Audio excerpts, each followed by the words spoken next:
कल परसों हिसार का एक और किस्सा भी तुम्हें पता चला हो। एक था ना वो रेलू राम पुनिया, तुमने सुनी उनकी कहानी? हिसार के ही तो थे वो। अभी कल परसों उनकी बेटी और उनके दामाद को अंतरिम जमानत मिल गई है। 25 साल, तुम तो पैदा भी नहीं हुए थे बेटा, तब तो हम भी बहुत मतलब उस टाइम पे तो हम भी पढ़ते लिखते थे, स्कूली एज थी। उनकी बेटी ने अपने परिवार के 8 लोग मार दिए थे। इतनी भयानक कल मैंने उसकी कहानी, मैंने सुना तो था लेकिन कल जब वो हुआ ना कि जमानत मिल गई तब उसको पूरा डिटेल से सुना।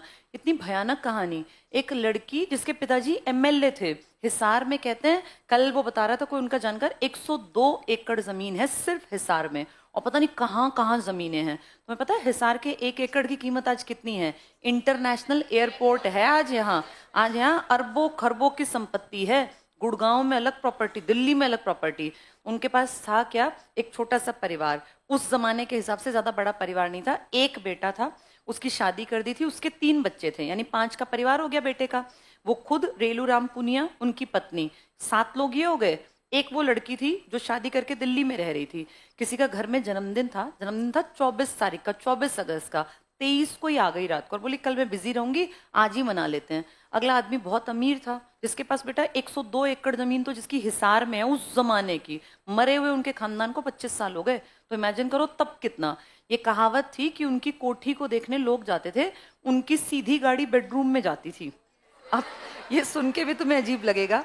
फिर मेरे मन में आया कि ऐसे कैसे बेडरूम में घुस गए, वो भी ऊपर। तो मैंने देखा कि उनका क्या, उन्होंने बेटा रैंप बनवाया था। जैसे गांव में मतलब कहीं बहुत बड़ा फार्म हाउस बनाया तो उसमें नीचे पूरी बिल्डिंग बना के एक रैंप ऊपर की तरफ। तो रैंप तो आजकल समझ भाई, रैंप तुम ऊपर चले गए, तो जहां गाड़ी रुकी उसके सामने बेडरूम था। लेकिन 25 साल पहले बेटा जब 2 कमरे डालना मौत थी लोगों को, तब ऐसी कोठी की सीधे गाड़ी कहाँ जाती है, ये फेमस हुआ। कहते हैं लोग घूमने आते, देखते थे भाई कैसी कोठी बनाई है, कितना बड़ा कामकाज, सब कुछ बहुत बढ़िया, भरा पूरा परिवार। बेटी भी अच्छे घर में, बेटी ने जो शादी की थी ना अपनी पसंद से की थी। और वो लड़का उतना अमीर नहीं था, तो अमीर नहीं था तो फिर भी ठीक ठाक था, ऐसा भी नहीं था कि भिखारी था, ठीक ठाक सा था। दिल्ली में उनका भी ठीक ठाक काम था, लेकिन लालच बेटा देखो कैसे इंसान को दुखी करता है। न्यूली मैरिड थी, 1.5 साल का बेटा। उस बेटे को तो वहां छोड़ आई कि अपने घर जा रही हूँ, आज हम बर्थडे पार्टी मनाएंगे। पिताजी का तगड़ा काम था, बहुत बड़ी पार्टी उन्होंने दी, दुनिया भर के लोग आए। उस टाइम पे डीजे म्यूजिक टेंट लगवाना बहुत बड़ी अचीवमेंट मानो, तब बेटा घरों में थी नहीं चीजें। सब चले गए, रात तक म्यूजिक बजता रहा। इतनी चालाक महिला थी ये, उस टाइम तो बहुत यंग थी, अब हो गई है 50 के आसपास की। इसने 10 बजे से कहा कि चलो चाय पी लेते हैं, खाना पीना हो गया चाय पी लेते हैं।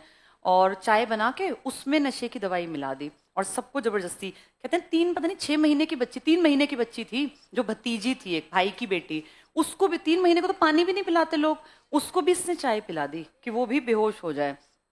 उनके पास जो बेटा या बेटी जो भी था, और जब 10 मिनट बाद उसको दिखा ना कि सब अपने आप नहीं पी, कितनी चालाक ना, उसके पति ने पी वो चाय। और उन सबको पिला के, एक उसकी किस्मत खराब थी, एक कजन भी आया हुआ था, वो भी उसी दिन वहां रुक गया कि आज यहीं रुक जाता हूँ, इस लड़की का कजन। और रात में जब वो बेहोश हो गए 10 एक मिनट बाद, मतलब 11 बजे के आसपास, जब पूरी तरह ये हो गया कि हाँ बेहोश हो गए, तब हर एक को देखा कि सब सो गए, सो तो क्या गए बेहोश।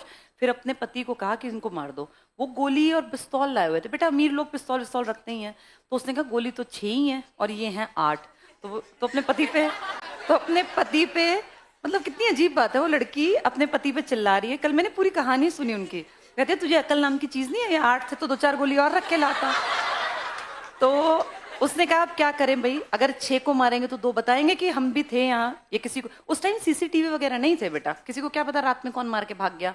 तो इन्होंने फिर, ये लड़की इतनी ज्यादा अजीबोगरीब दिमाग की लड़की थी, अपने घर में एक रॉड रखी थी बड़ी लोहे की, इसने कहा रॉड से मार दो सबको। और वो लड़का मना कर रहा है, वो कह रहा नहीं मैं नहीं मारूंगा, कोई क्रिमिनल थोड़ी ना था, ठीक ठाक लड़का था वो, तो कह रहे नहीं मार दे, और नहीं मारेगा तो ये कल फिर बताएंगे सबको कि हमने गड़बड़ की, भाई हमने ऐसे कुछ पिला दिया कि बेहोश हो गए।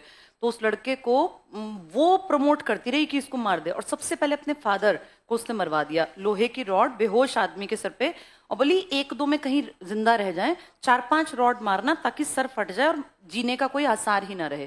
बेटा जिसने पाल पोस के बड़ा किया, सोचो हाथ पकड़ के चलना सिखाया, पढ़ाई लिखाई काबिल बनाई, उस बाप को लड़की वहां खड़ी है, उसका पति मार रहा है। उल्टा हो तो समझ में आता है कि पति मार दे भाई, लालची था, कोई लगाव नहीं था। लड़की खुद उसको कह रही है कि मार मार, उसको मारा। फिर अगले कमरे में गए, उसमें उसकी माँ थी, जैसे माँ से लड़कियों का कितना ज्यादा लगाव होता है। ये कहावत है कि माँ ना हो तो मायका भी नहीं होता, कि माँ है तो आपका घर आपका है। उस माँ को उसने मरवा दिया और बोली अपने पति को कि मेरा भाई जो है ना हट्टा कट्टा तगड़ा है, ये जल्दी नहीं मरेगा, तो इसको सबसे लेट मारेंगे और ज्यादा मारेंगे ताकि ये 100% मर जाए। मतलब अब तुम्हें हंसी आ रही है बेटा, जब मैंने सुना ना मेरे मन में आया कि यार कैसी लड़की थी, इसको अपने बाप से भाई से। ये तो हमारे इंडियन कल्चर में तो ये होता है कि लड़की के अगर हस्बैंड की भी डेथ हो जाती है ना, तो एक कहावत है कि भाई है तो वो विधवा नहीं मानी जाती, कि जब तक भाई या बाप खड़ा है तो लड़की एक सपोर्ट सिस्टम मानती है। और वो अपने पति के हाथों अपने पिता को, अपनी माँ को, फिर अपनी भाभी और तीनों बच्चों को मरवा दिया। और वो जो छोटा बच्चा था ना, उसको तो कहते हैं कि पकड़ के उसके पैर और दीवार पे मारा कई बार, कि 3 महीने का बच्चा। मतलब किसी के मन में भी वैसे रास्ते में भिखारी हो ना बेटा, उस पर भी दया आती है कि बेचारा कैसे ठिठुर रहा है, कितनी ठंड है या गर्मी है। उनको मार के फिर लास्ट में अपने भाई के पास गए और भाई को इतना ज्यादा बुरी तरह से मारा कि कोई उसका चांस ना बचे, क्योंकि वो थोड़ा हेल्दी था, हट्टा कट्टा था। सबको मार के, और कैसी वाहियात लड़की थी वो, अपने पति को बोली कि अब हम कहीं फंस जाएं तो तू एक काम कर, मुझे भी ऐसी रॉड मार दे कि मैं बेहोश हो जाऊं, और फिर जो है तू भाग जाए यहाँ से। और उसने ऐसी रॉड मारी कि वो बेहोश हो गई, पता नहीं एक्टिंग कर रही थी या बेहोश हो गई। फिर सुबह जो उनके नौकर चाकर आए, सुबह के टाइम नौकर चाकर आते थे, तो उन्होंने देखा कि सब मरे पड़े हैं, खून ही खून, फर्स्ट फ्लोर सेकंड फ्लोर। फिर एकदम से हा हुल्ला हुआ, पुलिस आई। तो स्टार्टिंग में सबने कहा 9 लोग मार दिए किसी ने, पूरा परिवार खत्म कर दिया। तो किसी विरोधी ने मारा होगा, दिमाग में ये आता है। पॉलिटिक्स में बेटा हमेशा विरोधी मारते हैं, ऐसा 99.9% ये चांस है। और वो लड़की भी वहीं पड़ी थी, तो सबको लगा कि 9 लोग मर गए। यही खबर फैली कि 9 का मर्डर कर गया कोई 9 का। तो जब वो देखा ना उठा उठा के, तो देखा इस लड़की की सांस चल रही है। तो फिर उस लड़की को उठा के ले गए। उस दिन तो बयान वयान नहीं हुए। अगले दिन बोली पता नहीं किसने मुझ पे वार किया, मुझे कुछ नहीं पता, हमने तो चाय पी थी, उसके बाद मुझे नहीं पता क्या हुआ। ऐसे प्रिटेंड किया कि जैसे मैं जानती नहीं हूँ। वो तो बाद में बेटा पुलिस उनके घर पहुंची, हर चीज की तफ्तीश की, खोजबीन की। तब कैमरे नहीं थे, कुछ साधन नहीं था पता करने का। तो ना उस लड़की की एक डायरी मिल गई, उस डायरी में एक लेटर मिला। तो डायरी तो थी नॉर्मल, रोज की कुछ लिखती होगी अपनी। तो उससे पूछा फिर अस्पताल में लगे, ये डायरी आपकी है? बोली हाँ।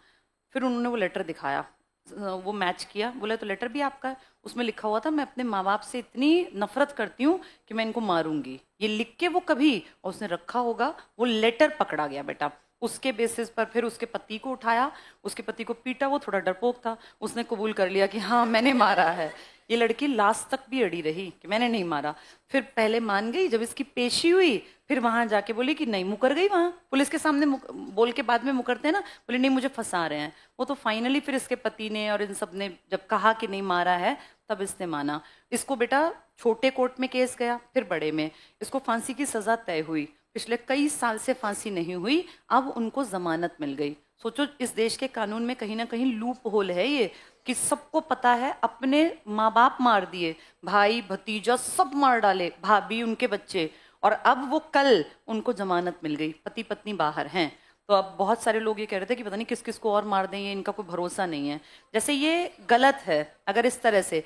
कुछ लोग कह रहे थे कि उन्होंने मर्सी पिटीशन डाली थी, ये थी ना प्रतिभा पाटिल, उसके टाइम पर उस टाइम पे तो शायद मिली नहीं थी। अब ये ऐसा केस है, इसके ऊपर एक डिस्प्यूट बनेगा कि अगर कोई ऐसा करके अगर छूट रहा है तो ये तो अगलों को शय मिल गई कि कोई किसी को मार दो 20-25 साल बाद छूट जाओगे। अगर ध्यान से देखें तो उस लड़की ने सब कुछ बर्बाद कर दिया, पूरा घर परिवार। अब वो बाहर भी आ गई। अच्छा, जज के सामने पता है क्या बोली? बोली मुझे ज्यादा सजा मत देना, मेरा 1.5 साल का बेटा है। तो जज ने कहा तुम्हें शर्म नहीं आती? तुमने 3 महीने का बच्चा मारा, उनकी छोटी छोटी बेटियां मारी, तुमने उनका बेटा मारा, उनके माँ बाप, अपने माँ बाप मार दिए, अपने बेटे से इतना लगाओ। तो हो सकता है उस लड़की का दिमाग थोड़ा सा गड़बड़ में हो। ये हिसार की कहानी है बेटा, रेलू राम पुनिया उनका नाम था, और ये बहुत बड़ा केस बना था। कल ये फिर न्यूज में था क्योंकि उनको जमानत मिल गई। बहुत लोग कह रहे हैं कि ये गलत है। जैसे सिस्टम ऐसा नहीं होना चाहिए कि बाकी लोगों को भी लगे कि क्राइम करके क्या ही बिगड़ता है। ये भी तो छूट गए, और ये तो तब छूट गए जब 8 मर्डर किए और प्लानिंग के तहत किए हैं, और ठीक ठाक थी। सिर्फ किस बात पे? क्योंकि प्रॉपर्टी में अपने पति के लिए कह रही थी पिताजी को कि 50 लाख रुपए दे दो, मेरा हस्बैंड जो है फैक्ट्री डाल लेगा। क्योंकि दिखता था कि बाप तो तगड़ा है, पैसे वाला है, भाई भी रिच है। 50 लाख तो इसके भाई ने कहा कि हम जमीन नहीं बेचेंगे, वैसे थोड़ी बहुत मदद बनती है वो कर देंगे, उतना ही हक बनता है भाई, 2, 4, 5, 10 लाख का। तो बोले नहीं, अपना जो है जमीन बेच के मुझे पैसा दो। तो फिर वो भाई ने मना कर दिया। कोई भी मना ही करेगा, अगर हम हो हम भी मना करेंगे, ये क्या तुक है। लेकिन उस बात से चिढ़ गई कि मेरे भाई ने और मेरे पिता ने मेरे पति को बेच के प्रॉपर्टी और पैसा नहीं दिया। और अपने पति को भी मुजरिम बना दिया। बेचारा ठीक ठाक वहां खा रहा था, पी रहा था, इससे ना ही शादी करता तो सुखी रहता। ऐसी लड़की से शादी करके उसका जीवन बर्बाद हो गया।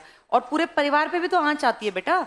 जो उसका पति है, उसके सोचना उसके घर वालों का क्या हुआ होगा, लोगों ने कितने ताने दिए होंगे। वो तो नॉर्मल सा परिवार था, उनका जीना हराम कर दिया होगा। तो लालच में नहीं पड़ना चाहिए। होगी एमएलए एमपी की बेटी, अपनी जगह हाथ जोड़ लेने चाहिए, ज्यादा अमीर से भी शादी नहीं करनी चाहिए।